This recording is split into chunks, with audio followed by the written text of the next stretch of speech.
further ado, let's bring in Ryan. Thank you for waiting, Ryan. It's great to have you back on Voice of College Football Network from Spartans Illustrated. Ryan, thanks for coming back and joining us tonight. Yeah, thanks for having me on, guys. Yeah, good to have you back. And this game here, obviously, it's back at the Big House this year. Michigan currently, I just checked BetMGM. It was favored by like 7s, and now we're down to 4. But the preview here for Michigan State, 7:30 Eastern. It's a night game, the Big Ten Network. Ryan, give us a little bit on your side of obviously the importance of this rivalry is everything. It's one of our top rivalries on both sides. But just like high level here, I mean, with the dynamics of both programs, like what are you kind of seeing in this game here, just from a high level perspective? Yeah, I think it's interesting this year, right? Both programs have new coaches. Obviously, Moore's been around the Michigan program for a while. Jonathan Smith and his staff are new to Michigan State, new to the area. But he was talking a lot this week about how he's educating not only himself on the rivalry, but his team. You got to remember there were 61 new players on this Michigan State roster this year. Not all of them grew up understanding this rivalry and knowing it. But within that program, it's still going to be taught. That's very important to Michigan State, as I know you guys are well aware of this rivalry and in-state bragging rights and the Paul Bunyan Trophy and all of that. And I think.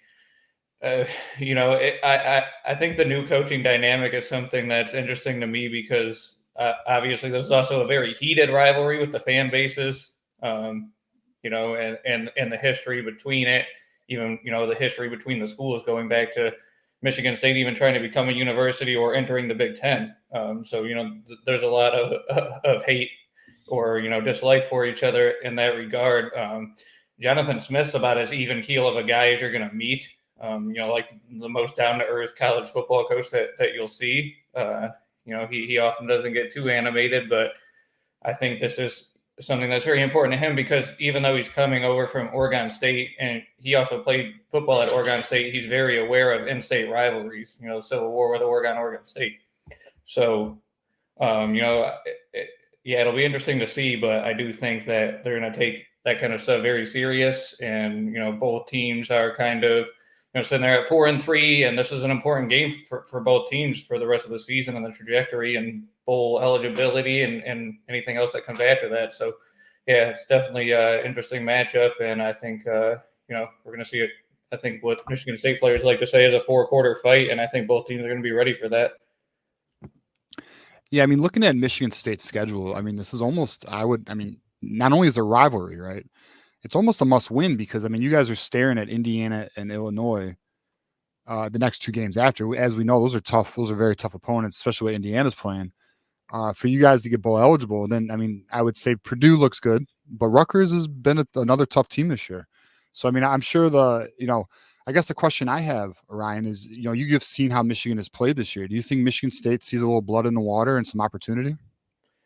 I definitely, this Michigan State team is confident that they can beat anybody, even if it was Oregon and Ohio State. They simply don't have the talent to hang with those type of teams yet. But, in their mind, their thing is kind of the, respect everybody, fear none type thing. So they're definitely coming into this game thinking and knowing that they can win it. But at the same time, they know that Michigan has their backs against the wall. Michigan, is a heated rival. They're going to come in and give everything they got to the Spartans.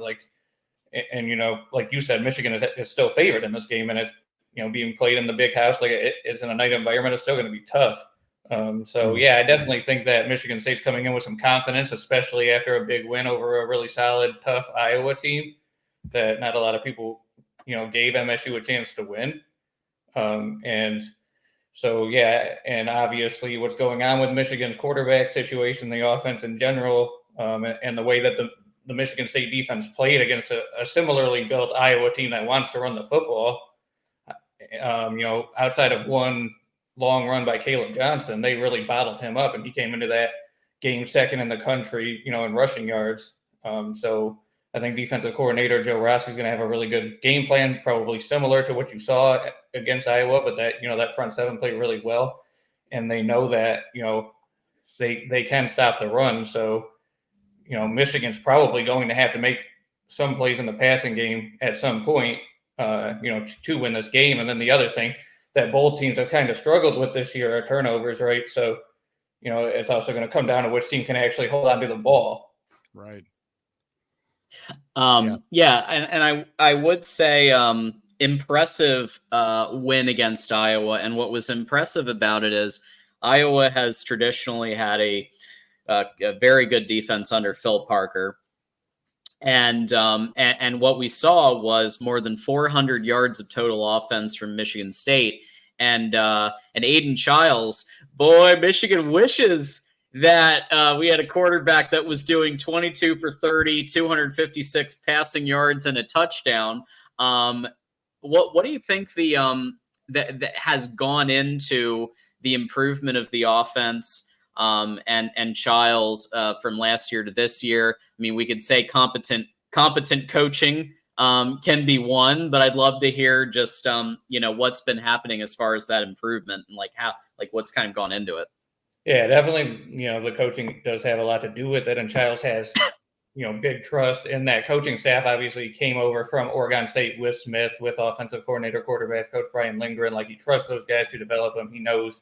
And I think most level-headed Michigan State fans understood that this year was going to be a lot of growing pains for Childs. He just turned 19 in September, right? He was 18 when he started the first game or two this season. He only played 100 offensive snaps last year, but it was good to get that experience for him and get him that level to actually get him in the game against FBS competition and get his feet wet. But really, this year is his first year as a full-time starter, so there was always going to be growing pains. I think Michigan State fans were frustrated with just how often he's turned the ball over, and that has killed MSU this year in a couple of games that they probably had a chance to win, like Boston College.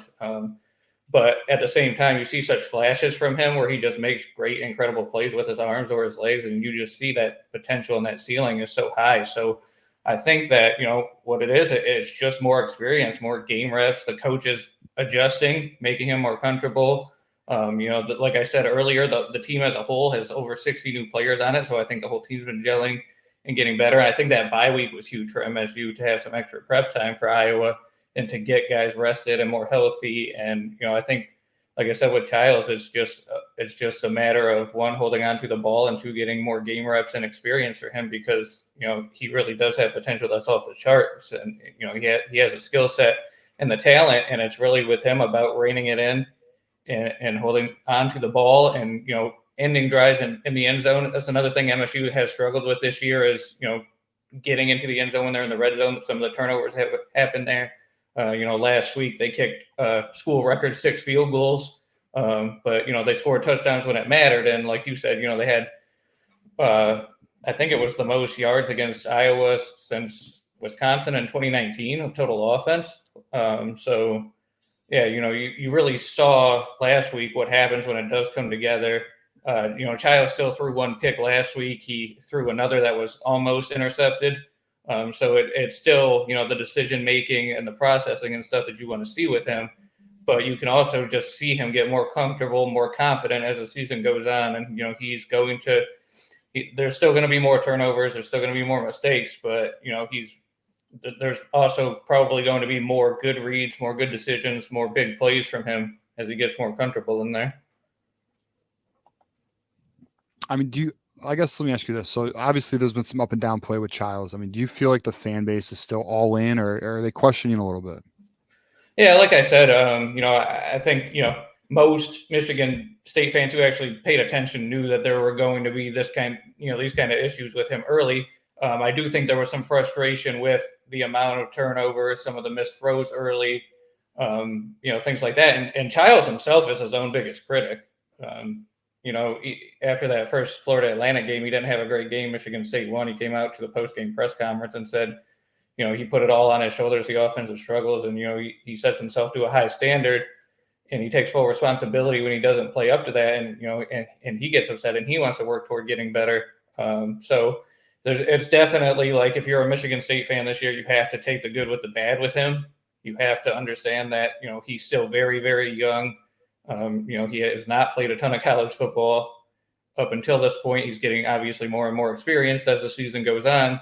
But there's definitely been some frustrations, but I would say the majority of Michigan State fans, especially the ones who are, level headed and understand this and are watching him grow week to week, they know that, they're still definitely riding with him and know that he can be very, very special here and have a great career. Okay, and I just want to put a reminder out for our community. If you guys would like to ask Ryan a question, send us a super chat, and we will get that. We will ask the question to Ryan and get the answer to you guys. All right. So let's look at the Michigan offense versus the Michigan offense versus defense, right, John? We're switching it. Oh yeah. So before we go to that, I just wanted to ask, in addition to Childs, right? Okay. Who are some of the other kind of weapons that we should know, kind of keep an eye out for? Yeah, true freshman wide receiver Nick Marsh is having, a breakout year.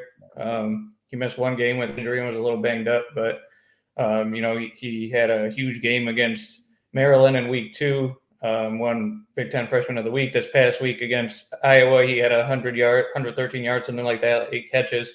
Won Big Ten Freshman of the Week again. He's definitely somebody that MSU is going to be looking to get involved, and he's going to be the big play guy. Montori Foster Jr. is the other wide receiver, the veteran out there. He's been having a pretty solid year. He'll make plays. Running backs, they'll split carries between Nate Carter and K'Ron Lynch-Adams.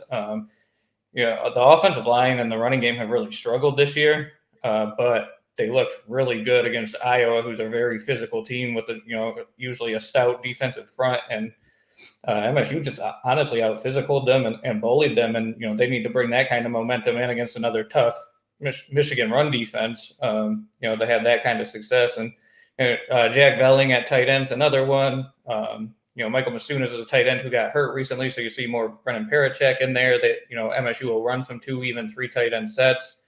Isaiah Johnson at wide receiver has been breaking out a little bit too. Jerron Glover, so they'll spread the ball around a little bit and get a lot of guys involved.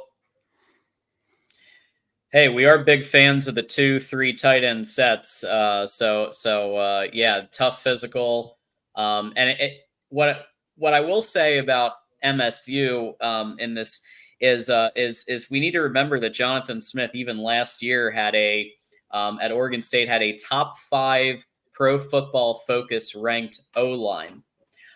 So he knows how to run an O-line, and with a quarterback like Childs in there, it'll probably create some problems for a defense of Michigan that is talented, but it seems like Will Johnson is at least questionable in this game. So that's obviously a concern when you've got some of the weapons on the other side of the field. Jair Hill seems like he's stepped up, but Amir Hall, I'd like to see some more from Amir. But hey, anything could happen. It's a rivalry. You toss out the book anytime these two teams play each other. And now, TJ, now we're on the other side of the coin. So Michigan State's defense versus Michigan's offense, with the musical chairs currently going on at the quarterback position. Ryan, do you see Michigan State's defense in a position to capitalize on some of the, let's just be charitable and say, uncertainty? I think that's putting it nicely. What's going on the offense? Yeah, I mean, I think Michigan State should definitely come into this week confident with the game plan because of the struggles that Michigan has at quarterback. They know that Michigan, wants to run the ball and has to run the ball at this point because they don't have somebody who can, be successful in the passing game. And again, like I said, I think it's very similar to the game plan that they came into with Iowa last week, where they had a lot of success. And, you're going to see a lot of players come in the box, and they're going to make Michigan beat them with the pass before they have to respect it. I think they're really going to be crowding the line of scrimmage again in the backfield and making things tough, for Mullings and Edwards and whoever else is getting the ball back there. I do think that in the Oregon game, you saw Michigan State get bullied their defensive line, Oregon ran the ball all over them pretty much at will for much of the first half and early second half. But outside of that, Michigan State run defense has been very solid this year. So there's definitely a confidence, I would say, for MSU coming in, especially the way they were able to bottle up Caleb Johnson last week. Like I said, outside of that one big touchdown run he had, I think he had 13 carries for 23 yards. Yeah, that's notable. Caleb Johnson, the people who know me know I kind of was sort of rooting for Iowa last year as a B team. Obviously nobody comes before Michigan, but if I was playing a team that I don't like, like Penn State, even though they got blown out, I was still rooting for Iowa in that one. But Caleb Johnson is the truth. So being able to contain him to one run is, I think that's a testament to what the defense has been able to do. Most definitely. TJ, you got anything? Yeah. Well, so there's only 5 teams in FB1 football who has a worse passing offense than we do. So my question, I guess, to Ryan is, and we you did hit on it. Do you think Michigan State is going to be able to, you say you have a solid run defense, but do you think the game plan for Michigan State is going to be able to work against Michigan at home under the lights? Do you think that Michigan State is built to, I guess, it's been 3 years of fairly dominating football, right? Do you think they're built to take on Michigan's run game this year? I do. I do. First of all, I think Mullins is really good. And Edwards has his moments. He's good too, but obviously he's had issues. I think the offensive line, when they get, when they're able to create space for them, those running backs will make plays. And I definitely think it's going to be, like a 12-round fight. Like Michigan's going to win some battles in the ground game. Michigan State's going to win some. Where it's not like I think one side's going to dominate the other.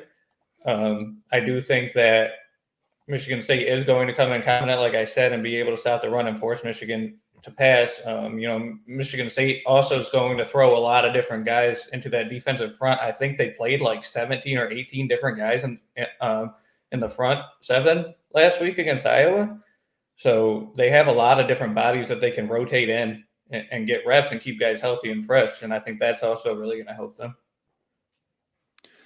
Yeah, this game, in my opinion, is actually a pivotal matchup for both coaches.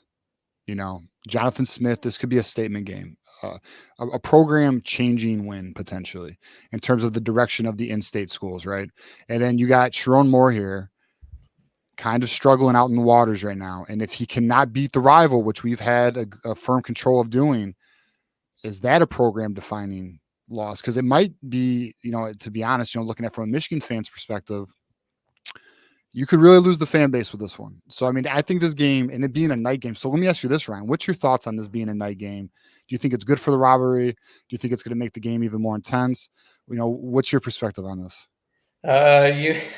Well, Michigan State has played like a ridiculous amount of night games this year. I think they're going to have 7 total, which is the max they can have by the end of the year. So I think most fans, Michigan State fans, and Michigan State players were hoping that it'd actually be a daytime game. But with that said, the only downside to the night game from a fan perspective in the rivalry is I think, obviously that gives people all day to tailgate and drink and get rowdy. And, these two fan bases might not mix too well. But if things other than that, I don't think there's too much downside to it. One thing that Jonathan Smith said, I think that was a good point, that is the downside of these night games for the players is they have less time to recover. The next day, their timeline is kind of moved because, their bodies need more time to recover than what they would normally do a walkthrough, light practice or whatever it might be.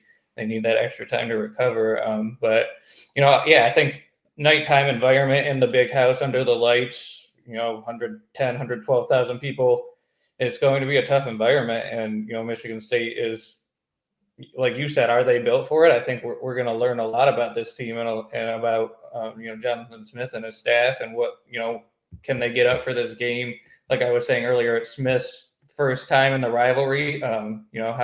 he going to do that? Not a lot of head coaches at Michigan State have won their first game at against Michigan. Mel Tucker actually did, which is Yeah. Hey, we made him a rich man. Yeah, Right. we did. For Two wins. For a little Kenneth Walker for a time. For a Wow. time being, he was rich. Yeah. So just for fun, so Michigan does have the fifth worst passing offense. People were asking who were worse.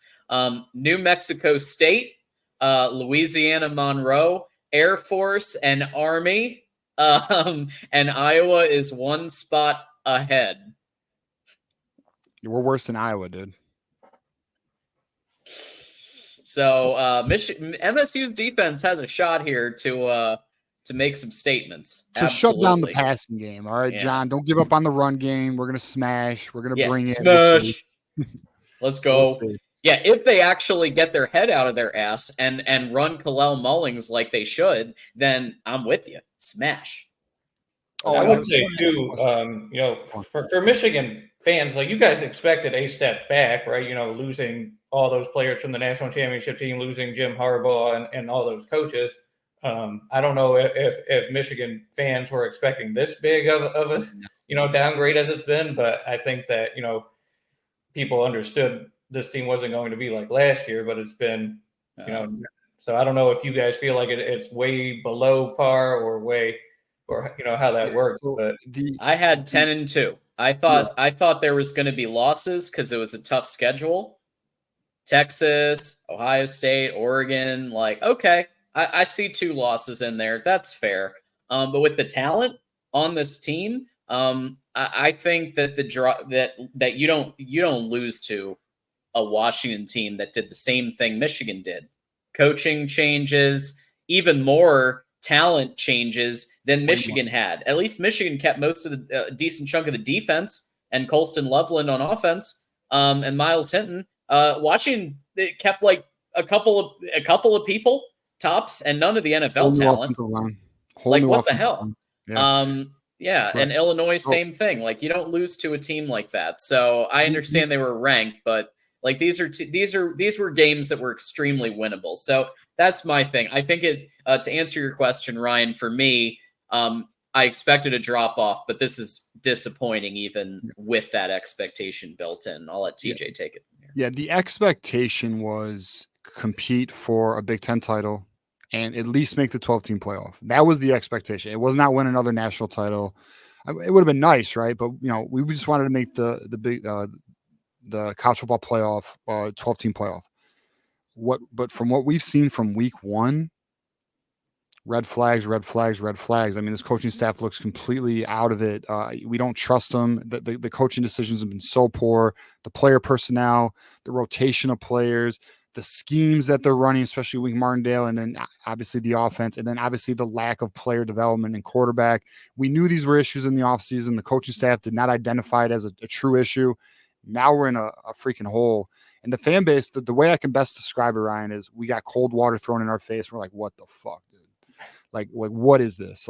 This is unacceptable. We are aware there should have been a step back, but this is we got pushed down a flight of stairs. We are in a rebuild when we were told that wasn't going to happen. So the fan base is very frustrated about that. And then that definitely makes sense. We had a question earlier about Jordan Marshall. Where's Jordan? Jordan Marshall's still injured, so we probably won't see him yet either. Although I will say it'd be a very interesting game to see if Jaden Davis makes his debut. If the game potentially trends in a direction, it'd be interesting to see if they give him an opportunity in this game.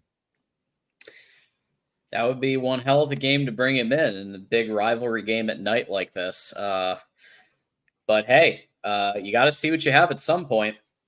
Well, we're about to go into round 2 of the quarterback carousel. We're about to be in round 2.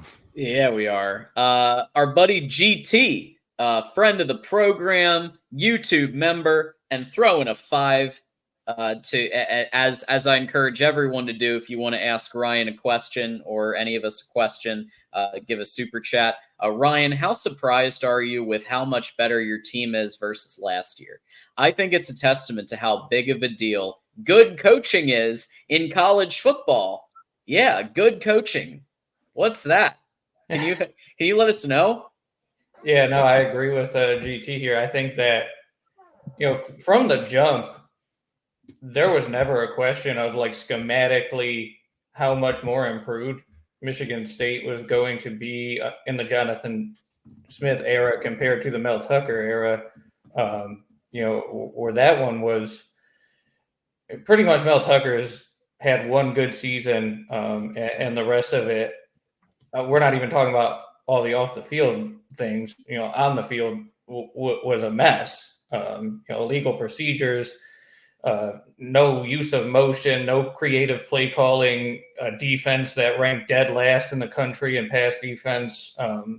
DBs that would play 10 yards off of the wide receiver on every play. And so I think, how surprised am I that they're better? I would say that, so far, Michigan State is more or less where I expected them to be after 7 games. I thought they would probably be around 4-3, 3-4 right now. My preseason prediction for them was 7-5. But I think what has surprised me is how cohesive the team has gotten. Like I've mentioned this a couple times now, but over 60 new players, all brand new coaches except for Courtney Hawkins, who was retained from the Mel Tucker staff, the wide receivers coach, so there wasn't a bunch of transfers coming in, starting and playing. There wasn't a lot of continuity. I think that part has surprised me. But from a schematics standpoint, from a coaching standpoint, from a Jonathan Smith, when he was hired, he had that reputation as a program builder. When he went to Oregon State, I think they had won 1 game or 2 games the year before he got in. A few years later, he turned them into a 10-11 win team. So he had the results already. Like, you knew that was the exact kind of coach that Michigan State needed to hire, right? Was a program builder. And Michigan State left that program. Mel Tucker left that Michigan State program, in an absolute mess. Not only did he disgrace the university the way he left, and scandal, and everybody can make fun of it for that, but from a football perspective and the talent, the cupboard was left pretty bare. And and some of the players that did stay from the Tucker regime, it's nice to see them actually developed. You were talking about the offensive line earlier. Jim Maholchek, the offensive line coach, is one of the most highly regarded offensive line coaches in the country. Like, Michigan State did not have a lot of offensive talent this year. And then on top of that, they had multiple injuries early on, to the point where they had to start a true freshman one game or play true freshman. And, redshirt freshmen and stuff are starting now and getting meaningful playing time in it. But you are seeing meaningful development with them week to week. And I think that was lacking with the last regime. And, Brian Lindgren, he calls a good game, and Joe Rossi has been, really a revelation as defensive coordinator compared to, what the last regime had with Scotty Hazelton. And it's really is fun and nice to see. And you can see, I think if you're a Michigan State fan, again, you understand this year's about laying the foundation. It is a rebuild year. There's no questions about that. But the fact that right now they have a winning record, like, that's very impressive. Yeah. Yeah, for sure. GT nailed it. Good coaching, and good things will happen. So with that said, I wouldn't know. Yeah, we're kind of, I don't even know what that is anymore. We're struggle bussing. But I'll tell you what. We're on to our keys to the game and predictions, and kind of. We'll start with keys to the game, and Ryan. We always go with guest first on these. What does Michigan State need to do to pull off the victory at the Big House at night on Saturday? It's pretty simple, but not turn the ball over. And Michigan, again, has had the same struggles, but Michigan State has dealt with that. With I think Childs has thrown like 9 picks this year. They've also lost, I think, 6 fumbles. That's really, and those have a lot of times been game-changing moments. for the first time in forever, MSU was actually pretty competitive against Ohio State in that first half until those turnovers started piling up. And then, eventually in the second half, the talent gap was too wide and Ohio State ran away with it. But, so we know, what this game is kind of going to look like with Michigan going to want to run the ball. They're probably not going to put it in the air that often to throw picks. But Michigan State probably is going to try to throw it around a bit. So Childs has to take care of the football, make good decisions, make good reads, throw it away when nothing's there. And, not only interceptions, but he's also, like I said, had the fumble issue. So he's got to tuck it and make sure that, he's hanging on to the ball, because those are game-changing things. And, I as you guys know, most of the time, the team that wins the turnover battle is going to win the game. So it's simple, but that's what I would say. Yeah. So my keys of the game, John, is establish the run. Like, we have got to establish the run on Michigan State. Protect whatever quarterback, whoever it is, whoever our quarterback is, we have to protect him and give him an opportunity to go through his progressions and make plays outside of the running game. And then my third key to the game hits on Ryan's key of the game: win the turnover battle. I agree. I think this is actually going to be the deciding factor of the game. Whatever team decides to want the game more and not turn the ball over, I actually think will come out victorious. Those are my three keys of the game. Yeah, so keys to the game for both teams. So for Michigan State to win, yes, turnovers, but also if Michigan State's defense stops the run, we're probably boned. So if you stop the run, you put 9 in the box, force Davis Warren, Alex Orji, Jack Tuttle, or whoever the hell they decide they're to wake up on the side of the bed, and we're going to put that quarterback in to start. Yeah, if you force them to throw, I think it's going to be a long day for Michigan. For Michigan to win, I think Michigan has to find their identity again. Kalel Mullings, pound that rock until it doesn't work. And that's what in 2023, what was so I think one of the key drivers to that national championship was that they weren't worried about winning. Like, they would rather win ugly than lose pretty. They would rather pound the rock 32 straight times against Penn State than be flashy and lose games that they shouldn't lose. And so I want to see that again.